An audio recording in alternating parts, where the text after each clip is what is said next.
Bonsoir. Je m'appelle Annick Beauchamp. Chaque jour désormais, cette minute vous est consacrée. Elle nous permettra d'aborder chaque soir une question qui vous préoccupe. Quel genre de question, mais celle que toutes les femmes se posent, à un moment ou à un autre de la vie quotidienne. Quelquefois, ce sont des questions toutes simples. Et d'autres fois, c'est un peu plus compliqué, même pour les adultes que nous sommes. Nos droits, tenez par exemple. Nous en avons déjà, il paraît, beaucoup. Mais il nous reste à mieux les connaître, et sûrement à en acquérir d'autres. Le travail. On nous dit qu'il se diversifie pour les femmes, que davantage d'emplois leur sont ouverts. À nous d'exploiter les possibilités offertes. Nos enfants, mais nous voulons leur donner le maximum de chances. Seulement, il nous faut trouver tous les jours des solutions. Par exemple, comment les faire garder le mercredi ? Le mercredi, il n'y a pas forcément d'école, il n'y a pas forcément de garderie aussi ouverte. Dans certaines villes, des femmes ont pris des initiatives. Elles se sont groupées, elles sont allées trouver le maire de leur commune ou de leur ville, et elles ont dit « Faites quelque chose, vous avez des locaux puisque les écoles sont vides ». Beaucoup de personnes seraient contentes de s'occuper des enfants une fois par semaine, et aussi les autres jours, après 4 heures. Est-ce qu'on ne peut pas organiser un petit peu tout cela ? On le peut. C'est pas facile, cela pose des problèmes d'assurance, ce n'est pas facile, mais c'est possible, à condition que les responsables de votre ville le veuillent vraiment. Et pour cela, il faut que vous vous en occupiez. Après tout, vous êtes électrice. D'autres ont obtenu satisfaction, alors pourquoi pas vous ? À demain, pour une autre minute. Bonsoir. Vous avez toutes été sensibles à ce remue-ménage fait autour de la publicité ces derniers temps et de l'image de la femme qu'elle reflète. C'est désormais un problème de conscience qui se pose à tous, aux hommes comme aux femmes. Il se pose à nous, les femmes, parce que nous ne pouvons plus accepter une certaine image qu'on veut parfois nous donner de nous-mêmes. Et puis, il se pose aussi à certains hommes qui, eux non plus, ne sont pas d'accord avec certaines publicités qui ne se servent des femmes que pour mieux les séduire, eux. Et enfin, il se pose aux annonceurs, aux publicitaires, aux journalistes qui voudraient donner une certaine dignité à la publicité qu'ils créent ou qu'ils diffusent. Il y a quelques mois, Madame Françoise Giroud a demandé aux professionnels de la publicité d'étudier cette question de l'image de la femme avec l'aide, entre autres, du BVP, c'est-à-dire le Bureau de vérification de la publicité, qui a répondu à cet appel en réunissant une commission. Il y avait beaucoup d'hommes dans cette commission et il y avait aussi des femmes.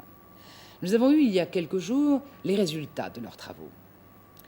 Ce qui apparaît, c'est que désormais, les professionnels de la publicité devront s'interroger eux-mêmes sur la question suivante. Quelle est la vraie place de la femme dans la société d'aujourd'hui ? Quelle pourrait être cette place si toutes les barrières, si tous les préjugés tombaient ? À eux de faire preuve d'imagination pour trouver des images qui correspondent à la réalité des femmes de maintenant. Alors, bien sûr, le BVP n'a pas les moyens de répression, c'est seulement une association de professionnels dont le but est de garantir une certaine honnêteté à la publicité. Ces recommandations ne peuvent être appliquées que par une bonne volonté commune. De toute manière, il ne s'agit pas de brider l'imagination, l'esprit de création des publicitaires. Il ne s'agit pas non plus de morale, parce que ce qui me choque, moi, peut très bien ne pas vous choquer, et vice-versa. Ce qui vous choque ne me choquera pas forcément. Non, ce qui est important, c'est que dans la publicité, la femme ressemble à ce qu'elle est vraiment, c'est-à-dire une personne qui a un cerveau et qui est capable de s'en servir, pas un objet destiné seulement à valoriser un produit. Ce qui est important aussi, c'est qu'on ne la définisse pas comme éternellement subordonnée à l'homme. Voilà les critères sur lesquels nous pourrons juger. Mais c'est aussi à vous de vous battre pour que cette image de la femme évolue. Si une publicité vous paraît mettre cette image en danger, mais dites-le nous. Bonsoir. Vous savez qu'une réforme du divorce est à l'étude actuellement. Cette réforme est tout à fait souhaitable, nécessaire même, parce que la loi actuelle n'est plus réellement adaptée au monde d'aujourd'hui et parce qu'elle est, dans son ensemble, nettement plus favorable aux hommes qu'aux femmes. Espérons que la future loi soit plus équitable. Nous en parlerons le moment venu. Mais ce que je veux préciser aujourd'hui, c'est la différence qui existe entre un divorce et une séparation de corps. On commet fréquemment 2 erreurs. D'abord, on s'imagine que la séparation peut être décidée librement par les 2 époux. Eh bien, c'est faux. Dans l'état actuel des choses, le consentement mutuel n'est pas plus reconnu pour la séparation que pour le divorce. Et c'est un tribunal, le tribunal de grande instance du domicile conjugal, pour être précise. C'est un tribunal qui prononce les séparations. C'est donc une décision judiciaire. Ensuite, on croit facilement que lorsque l'un des deux époux a commis une faute contre le mariage, c'est le divorce qui est prononcé, et que lorsque la faute est moins sérieuse, on s'en tient à la séparation. Eh bien, pas du tout. Les motifs de la séparation et ceux du divorce sont exactement les mêmes. D'ailleurs, la procédure, les frais aussi sont tout à fait pareils. La séparation de corps n'est ni plus simple, ni plus rapide, ni moins coûteuse qu'un divorce. Alors, qu'est-ce qui change? Ce sont les résultats. Les résultats seront très différents. Une fois un divorce prononcé, les conjoints deviennent en somme étrangers l'un à l'autre. Il n'y a plus aucun lien juridique entre eux. Les biens qu'ils possédaient en commun seront partagés et chacun pourra se remarier. Dans la séparation de corps, au contraire, le mariage n'est pas rompu. Les époux restent mariés devant la loi et continuent à se devoir mutuellement fidélité, secours et assistance. Mais il y a deux changements très importants. Premier changement. Les époux séparés de corps ne sont plus obligés de vivre ensemble. Il n'y a plus de domicile conjugal. Deuxième changement, leur régime matrimonial devient automatiquement le régime de la séparation de biens. Et c'est pour cela que l'on parle souvent de séparation de corps et de biens, alors que le terme légal est séparation de corps. Il faut donc savoir que cette séparation ne libère pas du tout des liens du mariage, mais elle peut être, disons, une étape transitoire. Après 3 ans, la séparation peut être convertie en divorce sans que l'on ait besoin de refaire toute la procédure. Et pour cela, il faut naturellement que l'un des deux époux en fasse la demande. Voilà donc la situation aujourd'hui. Il est vraisemblable que la future loi modifiera les conditions de la séparation de corps en même temps que celle du divorce. Il faut donc bien connaître les différences entre les deux pour mieux comprendre ce qui se discute actuellement. Bonsoir. Quand les circonstances vous obligent à devoir vous défendre, vous souhaitez connaître vos droits. Mais les connaître comment? Vous envisagez bien de faire appel à la justice. Mais ce qui vous retient, c'est que la justice coûte cher. Les frais de procédure, les honoraires d'avocat, et tout cela peut représenter des sommes importantes. Alors, faute d'argent, parce qu'elles ne travaillent pas ou parce qu'elles gagnent tout juste de quoi vivre, des quantités de femmes renoncent. Elles ne demandent pas un divorce, qui serait indispensable. Elles abandonnent l'idée d'une recherche en paternité. Elles se contentent d'une pension alimentaire dérisoire, fixée depuis très longtemps et qui devrait être augmentée. Mais savez-vous que dans bien des cas, vous pourriez bénéficier de l'aide judiciaire? Qu'est-ce que c'est? Eh bien, cela veut dire que sous certaines conditions, on peut intenter un procès ou se défendre, si on est attaqué, sans avoir rien à payer, ni frais de justice, ni honoraires d'avocat. C'est cela, l'aide judiciaire totale. Les conditions pour en bénéficier. En gros, pour fixer les idées, disons que les ressources de votre foyer ne doivent pas dépasser 1 350 francs par mois, plus 150 francs par descendant ou ascendant à charge.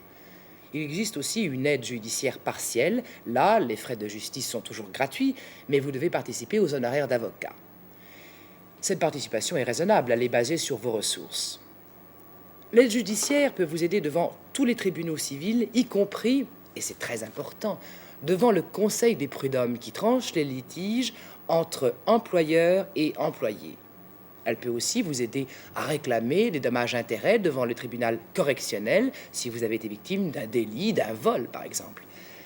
Si vous pensez être dans une circonstance qui vous permette d'obtenir l'aide judiciaire totale ou partielle, faites-en la demande au procureur de la République du tribunal de grande instance de votre domicile en lui adressant une simple lettre.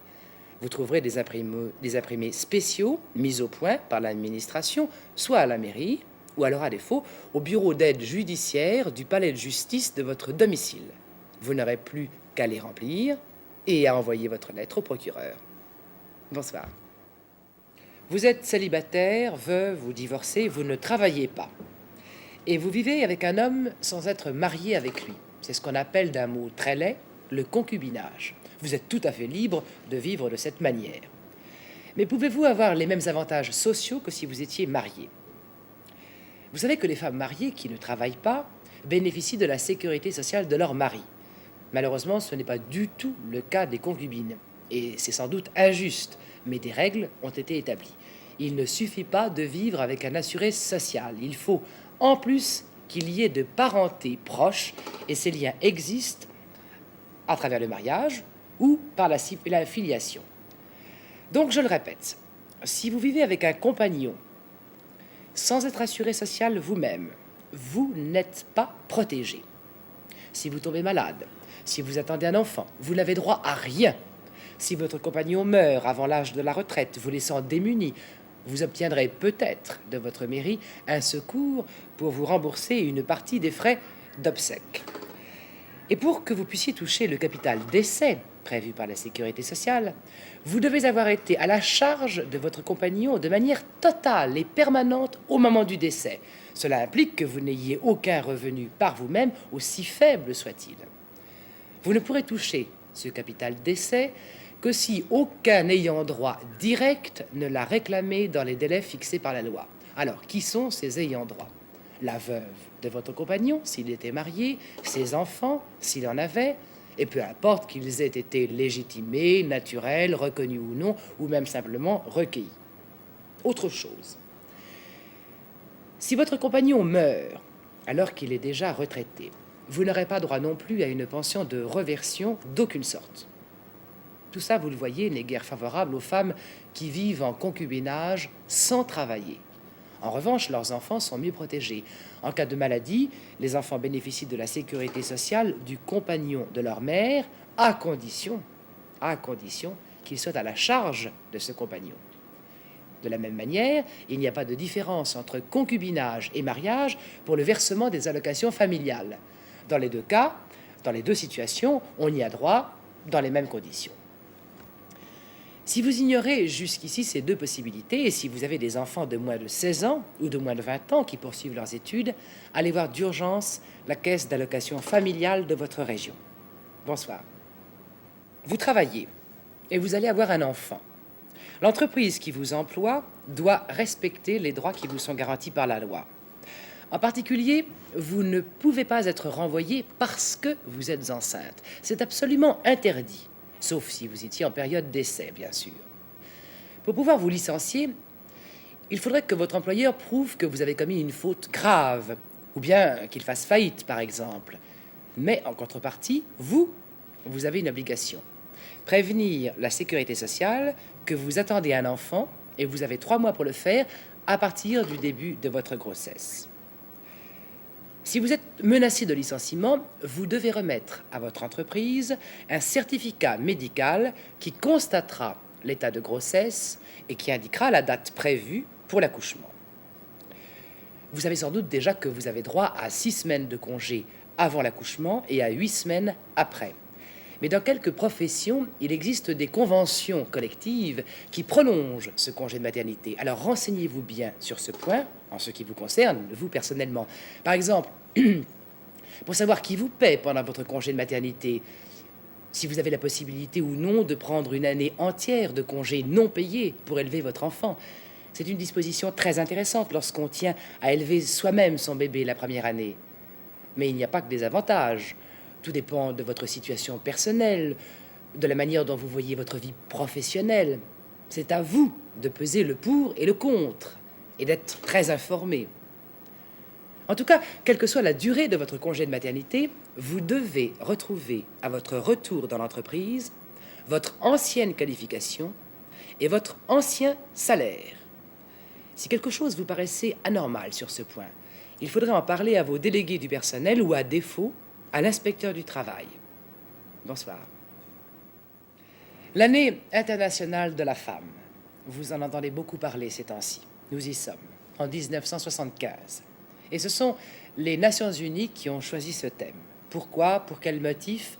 Pour faire comprendre au monde qu'il est temps de lutter vraiment contre les inégalités, contre les préjugés dont souffrent encore trop souvent les femmes. Les femmes, c'est-à-dire la moitié de l'humanité. Les Nations Unies ont laissé à chaque pays la liberté d'organiser à sa guise sa propre année internationale de la femme. Alors, qu'allons-nous faire, nous, en France? Beaucoup de choses. Des actions officielles et des tas d'actions individuelles. La première action d'ordre officiel est pour bientôt, le samedi 1er, le dimanche 2 et le lundi 3 mars. Une centaine de femmes de divers pays européens et autres viendront à Paris et se réuniront sur l'invitation de Madame Françoise Giroud, secrétaire d'État à la condition féminine. Ce sera le premier acte concret dans le cadre de l'année internationale. Ces femmes sont membres du gouvernement de leur pays ou bien elles y ont des responsabilités politiques, économiques, sociales ou culturelles. Pendant ces 3 jours, elles vont échanger leurs expériences personnelles. Elles feront le point sur la situation des femmes de leur pays respectifs.